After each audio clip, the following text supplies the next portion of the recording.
BSP के सभी छोटे बड़े पदाधिकारी एवं कार्यकर्तागण, आज आप लोग यहाँ अपने मध्य प्रदेश स्टेट में विधानसभा के लिए हो रहे आम चुनाव में अपनी पार्टी के उम्मीदवारों के समर्थन में मुझे सुनने के लिए भारी संख्या में यहाँ इकट्ठा हुए हैं, तो उसके लिए मैं आप सभी लोगों का हार्दिक दिल से आभार प्रकट करती हूँ। और अब मैं सबसे पहले अपनी पार्टी के संबंध में ये कहना चाहूंगी, हमारी पार्टी ये चुनाव आपके मध्य प्रदेश स्टेट की अधिकांश विधानसभा की सीटों पर पूरी तैयारी व दमदारी के साथ लड़ रही है। अर्थात हमारी पार्टी ने इस चुनाव में यहाँ केवल गोंडवाना गणतंत्र पार्टी को छोड़कर अन्य किसी भी पार्टी के साथ किसी भी प्रकार का कोई चुनावी समझौता आदि नहीं किया है। इसके साथ ही हमने बीएसपी से जुड़ने की तादाद को ध्यान में रखकर फिर उस अनुपात में ही यहाँ सर्व समाज के लोगों को टिकट भी दिए हैं। लेकिन अब मैं इस हो रहे विधानसभा आम चुनाव में आप लोगों का ध्यान अपनी पार्टी बीएसपी को कामयाब बनाने के लिए कुछ जरूरी बातों की तरफ दिलाना चाहती हूँ। और इस संबंध में सबसे पहले मैं आप लोगों को ये कहना चाहूंगी कि अपने देश को आजाद हुए व भारतीय संविधान को भी लागू हुए अब वर्षों बीत चुके हैं, और इस लंबी अवधि में केंद्र व आपके प्रदेश में भी यह विभिन्न विरोधी पार्टियों की सरकारें रही हैं। लेकिन दुख की बात यह है कि इस दौरान यह सभी विरोधी पार्टियों की रही सरकारों में आपके प्रदेश सहित पूरे देश में भी सर्व समाज में से विशेषकर दलितों, आदिवासियों, पिछड़े वर्गों, मुस्लिम व अन्य धार्मिक अल्पसंख्यकों के साथ साथ गरीबों, मजदूरों, किसानों, व्यापारियों एवं अन्य मेहनतकश लोगों का भी पूर्ण रूप से विकास व उत्थान आदि नहीं हो सका है, जिनकी सरकारों की नीतियों व कार्यशैली को अब इन्हें और ज्यादा आजमाने की जरूरत नहीं है। और यहाँ मैं आप लोगों को ये भी बता देना चाहती हूँ कि जब अंग्रेज भारत को छोड़कर गए, अपना देश आजाद हुआ, तो आजादी के बाद तो केंद्र और ज्यादातर राज्यों में कांग्रेस पार्टी सत्ता में आसीन रही लंबे अरसे तक। लेकिन कांग्रेस पार्टी की हुकूमत के दौरान ना तो दलितों का उत्थान हो सका, ना आदिवासियों का, ना पिछड़े वर्गों का, ना मुस्लिम व अन्य अकलियतों का, और ना ही अपर कास्ट में से गरीब लोगों का। जब हमको लगा खास तौर से कि वीकर सेक्शन का उत्थान और पिछड़े वर्ग का उत्थान कांग्रेस पार्टी में नहीं हो सकता है, तो तब फिर हमें अपनी अलग से पार्टी बनानी पड़ी। यदि कांग्रेस ने कुछ किया होता तो हमें अपनी अलग से पार्टी क्यों बनानी पड़ी, क्यों बनाने की जरूरत पड़ती। परम पूज्य बाबा साहब डॉक्टर अंबेडकर ने अपने जीते जी ये कहा था, आपको मालूम है कि जब आजाद भारत में पहली केंद्र की सरकार बनी तो वो लॉ मिनिस्टर बने, कानूनी मंत्री बने सेंटर में। तो बाबा साहब डॉक्टर अंबेडकर ने तो कांग्रेस को ये कहा, पंडित जवाहरलाल नेहरू एंड कंपनी के लोगों को ये कहा बाबा साहब डॉक्टर अंबेडकर ने कि दलितों, आदिवासियों का आरक्षण का कोटा पूरा होना चाहिए, और जो पिछड़े वर्ग के लोग हैं उनको जो आरक्षण नहीं मिला है तो कमीशन बैठाकर इनको जल्दी हमें आरक्षण देने की व्यवस्था करनी चाहिए। लेकिन बाबा साहब डॉक्टर अंबेडकर की बात को कांग्रेस ने नहीं माना। तब जाकर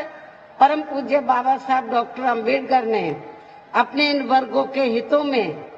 तो अपने कानूनी मंत्री पद से इस्तीफा दिया और अपने लोगों को ये कहा कि मैंने आपको वोट का अधिकार दिला दिया है, आपको कांग्रेस में कुछ मिलने वाला नहीं है और ना ही इनके चाचा भतीजों की पार्टी में मिलने वाला है। इसलिए बाबा साहब डॉक्टर अंबेडकर ने कहा कि यदि आप लोग सही मायने में जो कानूनी अधिकार मैंने दिए हैं उसका फायदा लेना चाहते हैं तो आपको केंद्र और राज्यों में सत्ता अपने हाथों में लेनी होगी और इसके लिए आप लोगों को अपनी अलग से राजनीतिक पार्टी बनानी होगी। बाबा साहब डॉक्टर अंबेडकर की सोच के मुताबिक चलकर मान्यवर श्री काशीराम जी ने बहुजन समाज पार्टी का गठन किया और आप लोगों को ये मालूम है कि अभी हमारा समाज पूरे तौर से तैयार नहीं हो पा रहा है और जिस दिन तैयार हो जाएगा फिर ना कांग्रेस, बीजेपी, अन्य कोई भी पार्टी आपको सत्ता में नजर नहीं आएगी। हालांकि आपका पड़ोसी राज्य है उत्तर प्रदेश, आपको थोड़ा लगता होगा अचंभा सा कि बीएसपी का इस बार जब असेंबली का चुनाव हुआ तो हमारा रिजल्ट बहुत खराब आया, लेकिन इसकी वजह क्या है ये भी आपको समझना बहुत जरूरी है। इसकी मुख्य वजह ये रही है और आपको मैं बताना चाहती हूँ कि जब तक चुनाव बैलेट पेपर से होता रहा, बीएसपी के एमपी भी बने, एमएलए भी बने, 4-4 बार सरकार भी बनी यूपी में। लेकिन जब से चुनाव ईवीएम से होना शुरू हुआ तो तब से हमारा वोट का ग्राफ वहां पे नीचे गिरा। कुछ तो दाल में काला है, कुछ तो गड़बड़ है। तो ज्यादातर सुनने में यही मिला कि मशीनों में गड़बड़ हुआ है, लेकिन इसका मतलब ये नहीं कि आप लोग ये सोचे जब मशीनों में गड़बड़ है तो हमें वोट डालने की क्या जरूरत है। लेकिन ऐसा आपको नहीं करना है। कभी कभी जो ये गड़बड़ कर रहे हैं इनका सिस्टम फेल हो सकता है, इसलिए आप लोगों को अपना वोट डालना चाहे मशीनों में भी है और डालना बहुत जरूरी है। तो इसलिए मैं आप लोगों को ये कहना चाहती हूँ कि हमें जब हम लोग आगे बढ़ेंगे तो हमारे रास्ते में किस्म किस्म की रुकावटें आएंगी, हमें उन्हें झेलना होगा। मनोबल गिराना नहीं है कि रिजल्ट खराब नहीं आया अपने घर में बैठ जाए, ऐसा नहीं है, हमें और रास्ते निकालने होंगे। तो इसलिए मैं आप लोगों को ये बता रही थी कि चाहे तो वीकर सेक्शन के लोग हैं,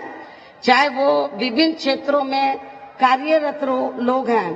तो जो भी केंद्र के अंदर राज्यों में सरकार बनी, जिस भी पार्टी की, उनकी नीतियों, गलत नीतियों और कार्यशैली की वजह से इनका उत्थान अभी तक नहीं हो पा रहा है। अब इन्हें और ज्यादा आजमाने की जरूरत नहीं है। और इस मामले में खासकर मैं दलितों, आदिवासियों व अन्य पिछड़े वर्गों के लोगों को ये भी बताना जरूरी समझती हूँ कि इन्हें परम पूज्य बाबा साहब डॉक्टर भीमराव अंबेडकर के कड़े संघर्ष एवं अथक प्रयासों से भारतीय संविधान के तहत मिले कानूनी अधिकारों में से खासकर सरकारी नौकरियों में जो आरक्षण की सुविधा मिली है, तो उसे भी यहाँ शुरू से ही इन वर्गों के प्रति हीन व जातिवादी मानसिकता रखने वाली सभी विरोधी पार्टियों की रही सरकारें प्रभावहीन बनाने में तथा इसे अब धीरे धीरे खत्म करने की भी पूरी कोशिश में लगी हुई है। यही मुख्य वजह है कि देश में आजादी के बाद व शुरू में केंद्र व अधिकांश राज्यों में भी काफी लंबे समय तक सत्ता में आसीन रही कांग्रेस पार्टी ने और अब पिछले कुछ वर्षों से केंद्र एवं काफी राज्यों में भी बीजेपी व अन्य विरोधी पार्टियों की रही सरकारों ने इनका यह आरक्षण का कोटा अभी तक भी पूरा नहीं किया है। पदोन्नति में आरक्षण को तो इन्होंने मान्य कोर्ट की आड़ में काफी हद तक खत्म ही कर दिया है और इस मामले में लगभग यही खराब स्थिति हमें यहाँ आपके मध्य प्रदेश स्टेट में भी देखने के लिए मिल रही है। इसके साथ ही अब इन वर्गों के लोगों को प्राइवेट सेक्टर में आरक्षण दिए जाने की व्यवस्था किए बिना ही केंद्र व राज्यों में भी ज्यादातर सरकारी कार्य यहाँ प्राइवेट सेक्टर के जरिए देश के अधिकांश बड़े बड़े पूंजीपतियों व धन्ना सेठों को ही दिए जा रहे हैं, जिसके कारण अब पूरे देश में इन वर्गों के लोगों को आरक्षण का बहुत कम ही लाभ मिल पा रहा है और इससे अब पूरे देश में दलितों व आदिवासियों के साथ साथ अन्य पिछड़े वर्गों को भी काफी ज्यादा नुकसान पहुंच रहा है। जबकि अन्य पिछड़े वर्गों के लोगों को ये भी मालूम होना चाहिए कि इन्हें मंडल कमीशन की रिपोर्ट के तहत आरक्षण की ये सुविधा केंद्र में कांग्रेस पार्टी की रही सरकार में नहीं मिली है, बल्कि बीएसपी के कड़े संघर्ष एवं अथक प्रयासों से ही केंद्र में रही श्री बीपी सिंह की सरकार में इन्हें ये सुविधा मिली है,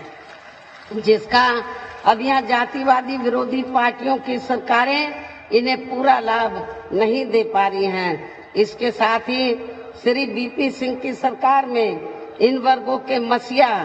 परम पूज्य बाबा साहब डॉक्टर भीमराव अंबेडकर को भी यहाँ भारत रत्न की उपाधि से सम्मानित किया गया, श्री बीपी सिंह की ही सरकार में, जिसके लिए वो हर प्रकार से पात्र भी थे,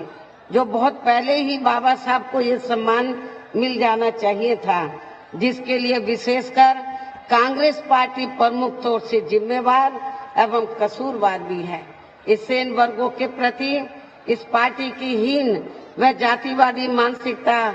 साफ झलकती है। इतना ही नहीं बल्कि इनके कार्यों को आगे बढ़ाने वाले वे हर मामले में समर्पित व्यक्तित्व मान्यवर श्री कांशीराम जी के देहांत होने पर केंद्र में रही, उस समय केंद्र में रही इसी कांग्रेस पार्टी की सरकार के चलते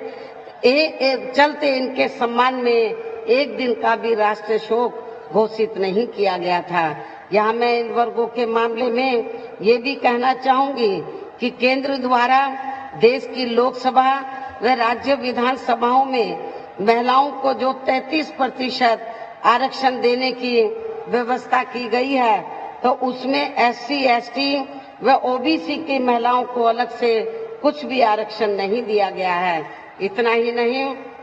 बल्कि इन वर्गों के लोगों को जुल्म जाति से निजात दिलाने के लिए जो भी अनेकों नियम व कानून आदि बने हैं, तो उन पर भी केंद्र व अधिकांश राज्यों की भी सरकारें सही से अमल नहीं कर पा रही हैं, जिससे अब यह खासकर दलितों व आदिवासियों के ऊपर शोषण करने वाले लोगों का मनोबल और भी ज्यादा बढ़ रहा है। और ये सब हमें यहाँ आपके मध्य प्रदेश स्टेट में भी काफी कुछ देखने के लिए मिल रहा है। इसी प्रकार हमें पूरे देश में मुस्लिम एवं अन्य धार्मिक अल्पसंख्यक समाज के लोगों की भी हालत कोई खास अच्छी नजर नहीं आती है, जिसका काफी कुछ खुलासा केंद्र सरकार की सच्चर कमेटी की रिपोर्ट में भी किया गया है। इनके साथ साथ अपर कास्ट समाज में से खासकर गरीब लोगों की भी आर्थिक स्थिति अभी भी पूरे देश में यहाँ काफी ज्यादा खराब व दयनीय बनी हुई है। इनके अलावा आपके प्रदेश सहित पूरे देश में सर्व समाज में से विशेषकर यहाँ गरीब, मजदूर, किसान, कर्मचारी, छोटे व्यापारी एवं अन्य मेहनतकश लोग भी अपनी विभिन्न समस्याओं को लेकर अभी भी हमें काफी ज्यादा दुखी ही नजर आते हैं। और इनमें से किसान वर्ग तो केंद्र की भाजपा सरकार द्वारा बनाई गई गलत नीतियों के कारण काफी ज्यादा परेशान व आंदोलित भी रहा है। लेकिन इन सब की मुख्य वजह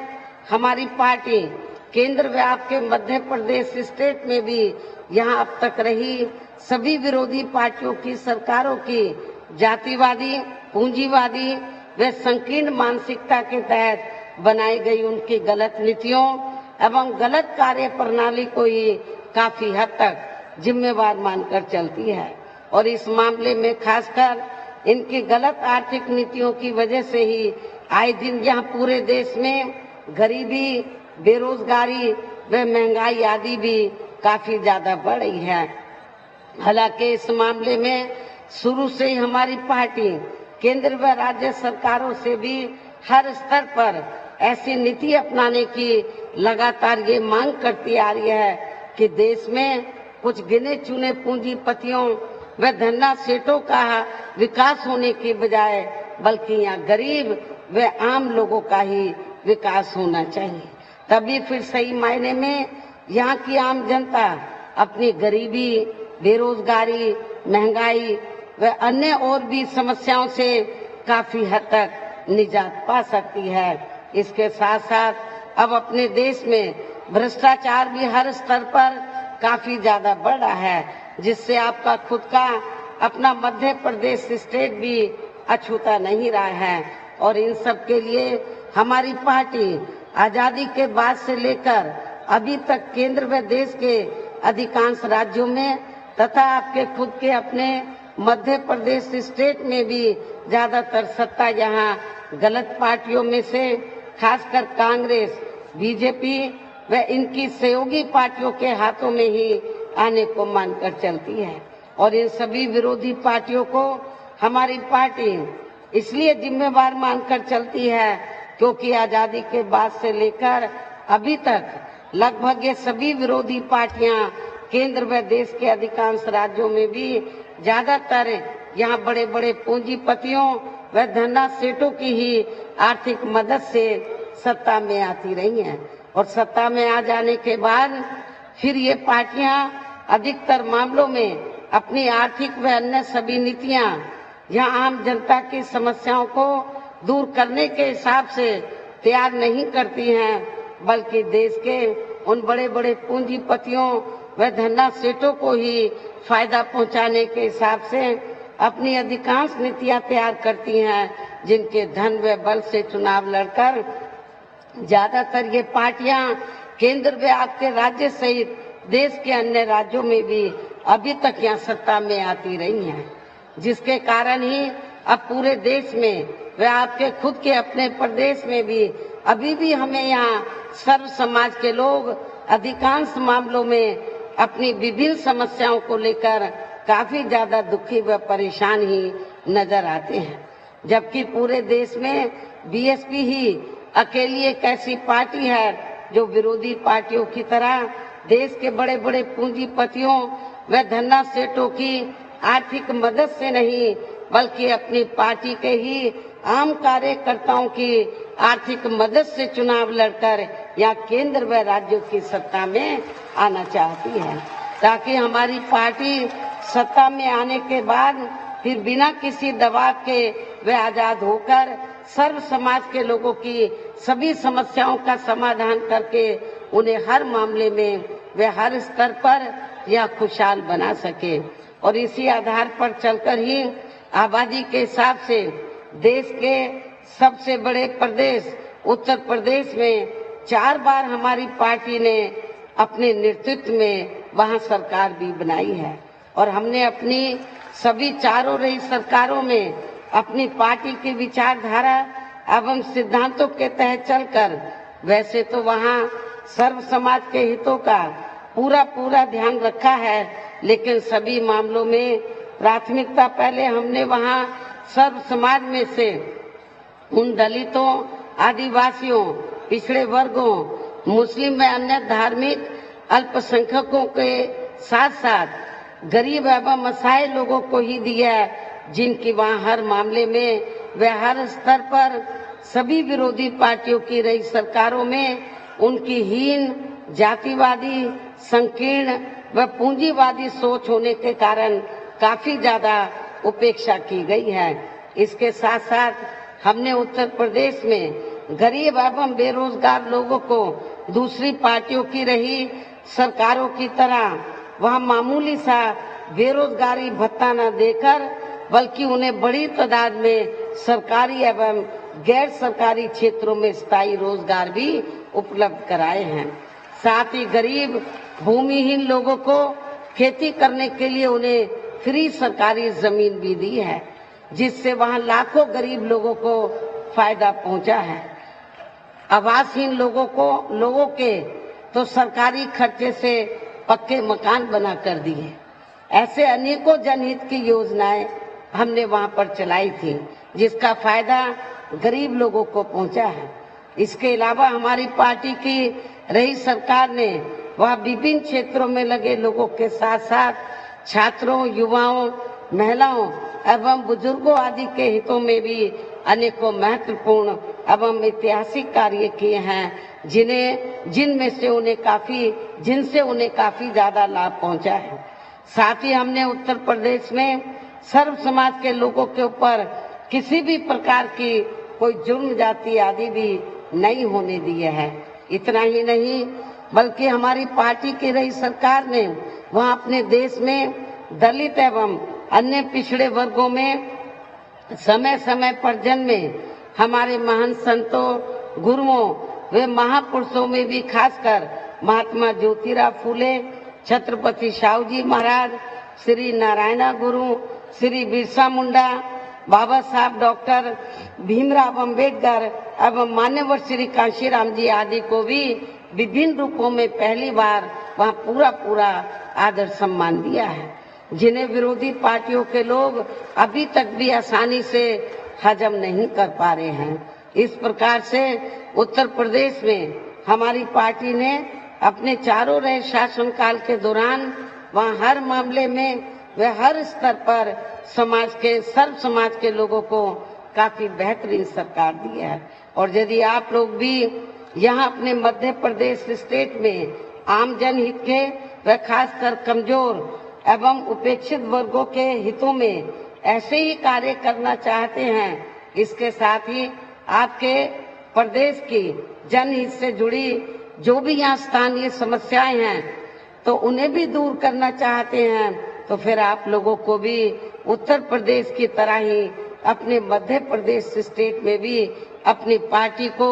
हर मामले में मजबूत बना के यहाँ अपनी खुद की सर्वजन हिताय व सर्वजन सुखाय की नीतियों पर आधारित सरकार बनानी होगी, जिसके लिए अब आप लोगों को यहाँ अपने मध्य प्रदेश स्टेट में विधानसभा के लिए हो रहे आम चुनाव में अपनी पार्टी का बेहतर रिजल्ट लाना होगा। और इसके लिए आप लोगों को वोट पड़ने तक यहाँ की सत्ताधारी पार्टी एवं अन्य सभी विरोधी पार्टियों के साम दाम दंड भेद आदि हथकंडों से भी जरूर सावधान रहना है। और इस मामले में खासकर आप लोगों को विरोधी पार्टियों के जारी किए गए उनके हवाई व प्रलोभन भरे चुनावी घोषणा पत्रों आदि के बहकावे में तो कतई भी नहीं आना है, जिन्हें ये पार्टियां सत्ता में आने के बाद अधिकांश अमल में नहीं लाती है, जिस पर से अब जनता का काफी हद तक विश्वास ही उठ गया है। इसलिए हमारी पार्टी किसी भी चुनाव में अपना कोई भी चुनावी घोषणा पत्र आदि जारी नहीं करती है। वैसे भी हमारी पार्टी कहने में बहुत कम बल्कि कार्य करके दिखाने में ही ज्यादा विश्वास रखती है। अर्थात हमारी पार्टी जो कहती है तो उसे करके भी दिखाती है, और ये सब हमने उत्तर प्रदेश में करके भी दिखाया है। और अब मेरा यही कहना है कि आप लोगों को अपने खुद के व अपने मध्य प्रदेश स्टेट के भी हित में यहाँ अपनी पार्टी बीएसपी की ही सरकार बनाना बहुत जरूरी है। तभी फिर यहाँ आपके प्रदेश में परम पूज्य बाबा साहब डॉक्टर भीमराव अंबेडकर एवं मान्यवर श्री कांशीराम जी आदि का भी अधूरा सपना जरूर साकार हो सकता है, जिन्होंने कदम कदम पर अनेकों कष्ट झेलकर अपनी पूरी जिंदगी या खासकर कमजोर एवं उपेक्षित वर्गों के लोगों को अपने पैरों पर खड़ा करने के लिए समर्पित की है, जिसे भी खास ध्यान में रखकर अब आप लोगों को यहाँ अपने प्रदेश में विधानसभा का आम चुनाव लड़ रहे अपनी पार्टी के उम्मीदवारों को पार्टी के हाथी चुनाव चिन्ह के सामने वाले बटन को दबा के तथा हमारी सहयोगी पार्टी गोंडवाना गणतंत्र पार्टी के भी उम्मीदवारों को उनके आरी चुनाव चिन्ह के सामने वाले बटन को दबा के उन्हें जरूर जिताना है। और इसके लिए अब आप लोगों को वोट पड़ने वाले दिन अपने सभी कार्य छोड़कर वे अपने अपने पोलिंग बूथों पर समय से पहुंचकर अपना वोट डालना बहुत जरूरी है। और इस मामले में हमारी महिलाएं जो बड़ी संख्या में मुझे सुनने के लिए आई हैं, वो भी पीछे नहीं रहेंगी। इसके साथ ही आप लोगों का ये भी पूरा प्रयास होना चाहिए कि आपकी अपनी दोनों पार्टियों का एक भी वोट पड़ने से ना रह जाए। इस प्रकार से आप लोगों को अपनी पार्टी व सहयोगी पार्टी को भी कामयाब बनाने का हर संभव पूरा प्रयास करना है, जिसके लिए यहाँ स्थानीय नेताओं के साथ साथ पार्टी के राज्यसभा सांसद श्री रामजी गौतम व इनके अन्य और साथी भी पूरे जी जान से लगे हैं। हालांकि श्री आकाश आनंद ने भी यहाँ के प्रदेश को काफी समय दिया है। इन्हीं जरूरी बातों के साथ ही अब मैं आपसे अपनी पार्टी व सहयोगी पार्टी के भी उम्मीदवारों को कामयाब बनाने की पुरजोर अपील करते हुए अपनी बात यही समाप्त करती हूँ। जय भीम, जय भारत।